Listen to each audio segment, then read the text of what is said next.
So, heto na mga idol, Giannis Antetokounmpo. Well, bago pa man magsimula ang regular season, meron muna nga itong sinabi na talagang mapapaisip ng husto ang front office ng Milwaukee Bucks dahil ayon sa kanya, kapag hindi sila nagkampiyon ngayong season, pwede nga siyang ma-trade. Well, ano nga bang ibig sabihin nito? Tara't pag-usapan yan at kilalanin ng tatlong shooter ng Los Angeles Lakers. Pero bago yan, please don't forget to hit the notification bell at mag-subscribe sa aking channel.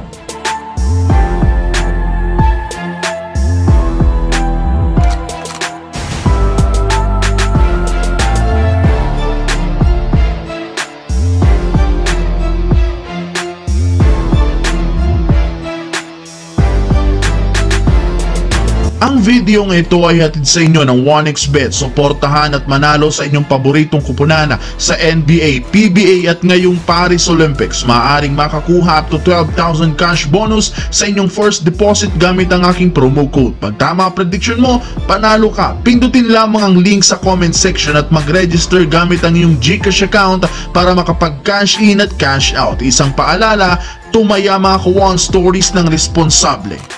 Dahil nga sa pagkatalo muli ng Milwaukee Bucks ngayong araw, bumagsak na nga po sa 1-3 ang kanilang preseason record matapos na hindi dito paglaruin sina Damian Lillard, Chris Middleton at maging si Giannis Antetokounmpo na unti-unti na nga po nagpapahiwatig sa pag-alis niya. Parati na rin naman nga silang natatalo na hindi magandang sinyales sa kanilang magiging kampanya. Kaya sinabi nga nito na kapag hindi na naman nagkampiyon ng Milwaukee gamit ang lineup ngayon, willing nga po itong mag-request ng trade sa front office. At isa sa mga teams na posible nitong sunod na paglaruan ay ang Golden State Warriors. Personal na rin naman nga pong ibinulgar noon ni Giannis na matagal na nga po niyang gustong maglaro sa Warriors at makasama ang greatest shooter of all time na si Stephen Curry. Kaya Golden State Warriors nga talaga ang front runner ngayon kay Antetokounmpo kung sakaling umalis ito sa Milwaukee Bucks.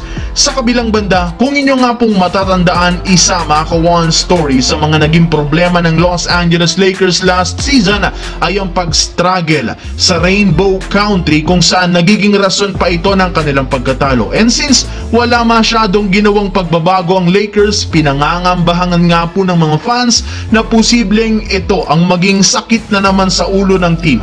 Ngunit sa naging laro nga po ngayon kontra sa Phoenix Suns, pinatunayan nga nito na tuluyan na nga po nilang nasolusyonan ang kanilang problema sa shooting matapos mag-init ang mga kamay ni Dalton Keunig sa 3-point line. Sa wakas, meron na nga silang legit na 3-point shooter na kapag nag-init ang kamay, siguradong papasok ang lahat ng tira. Siya na rin naman ang inaasahang tutulong sa dalawa pa nilang shooter na sina Austin Reeves at D'Angelo Russell na magpapastretch ng floor kina Anthony Davis at LeBron James.